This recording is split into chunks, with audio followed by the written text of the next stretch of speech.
we're not going to leave our destiny in their hands. We're going to go after what we want. It's the old saying, closed mouths don't get fed.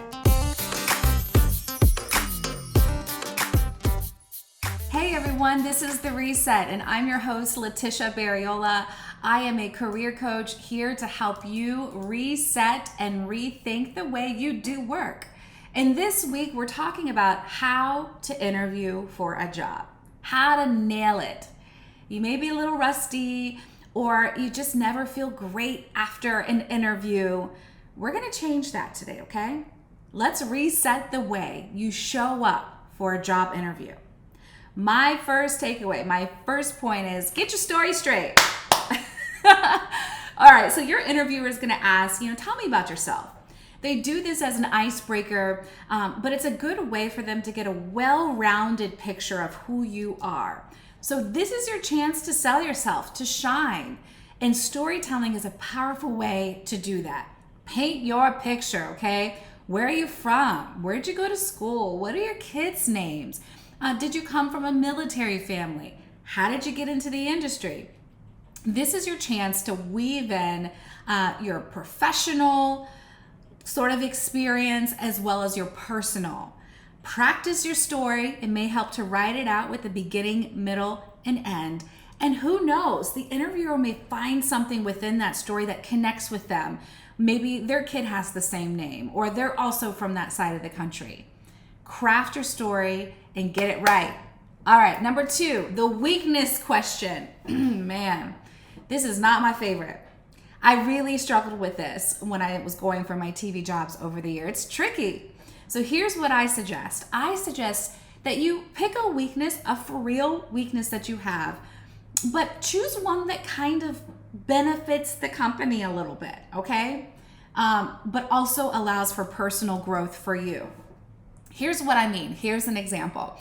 You might say, well, I'm a perfectionist, gosh darn it. The interviewer is going to think, okay, well, we know that she's not going to turn in a load of crap every week.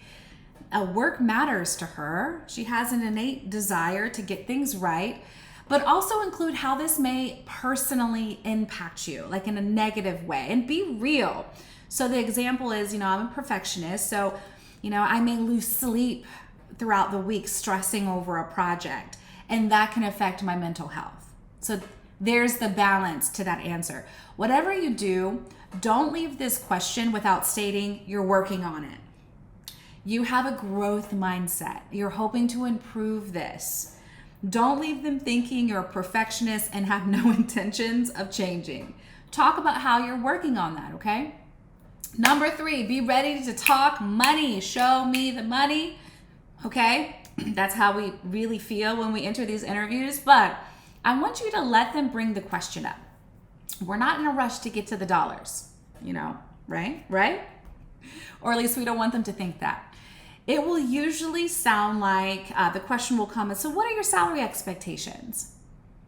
So your answer should stick to a range, okay? Give them a nice range. After you do your research of the market and you've looked on LinkedIn and Glassdoor and you see what this job usually pays, get a range in there. You want to leave room for negotiation. Don't just pick one number. And hear me on this.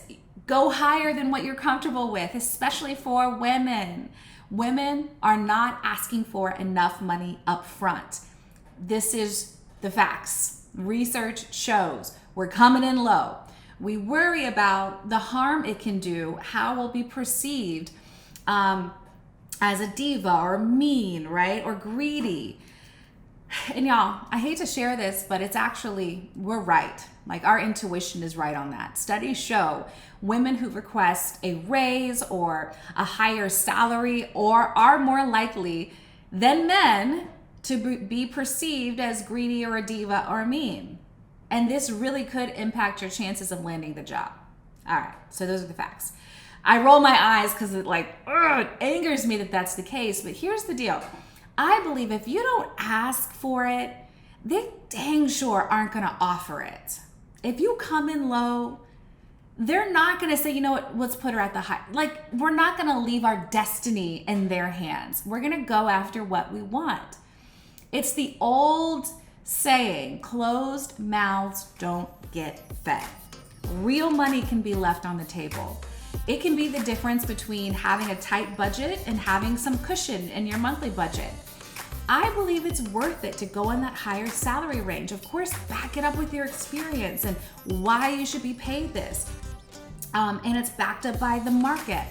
Go on the higher end of that salary range, okay?